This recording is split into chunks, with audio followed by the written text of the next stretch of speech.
اهلا يا حبيبتي، كل سنه وانت طيبه. عامله ايه؟ كل سنه وانت طيبه يا رب. طلبات رمضان؟ لا والله العظيم يا حبيبتي لسه، اصل احنا بنحب نجيب طلبات رمضان كده، يعني ايه ليله رمضان نحس كده بالفرحه. عيد الام، عيد الام قبل رمضان.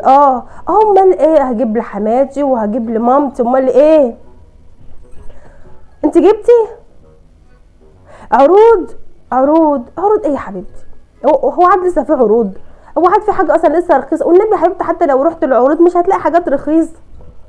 ده انا رحت عشان اجيب يميش رمضان ما عرفتش، رجعت قفايا قمر عيش. ده انا طول ما انا ماشيه في الطريق يا حبيبتي بدل الراجل حبايه الضغط وحبايه السكر، الراجل ضغطه عالي، الراجل ما عادش شايف قدامه. ما احناش عارفين يا حبيبتي نجيب يميش رمضان، يميش رمضان مش عارفين. اللحوم اللي كنا بنخزنها في الثلاجه مش عارفين.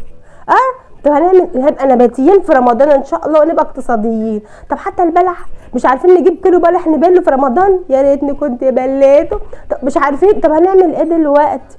هعمل ايه في الراجل اللي عنده حاله نفسيه، اللي هيلاقيها منين ولا منين؟ عيد ولا رمضان ولسه العيد ده ان شاء الله، وكمان لا هناكل لا لحمه ولا هنعيد لنا الجنه. اقول لك على حاجه، احنا نقابل بعض ان شاء الله كده في موائد رمضان، زي ما بقول لك كده الموائد هتلمنا ان شاء الله في رمضان. كل سنه وانت طيبه يا حبيبتي، كل سنه وانت طيبه.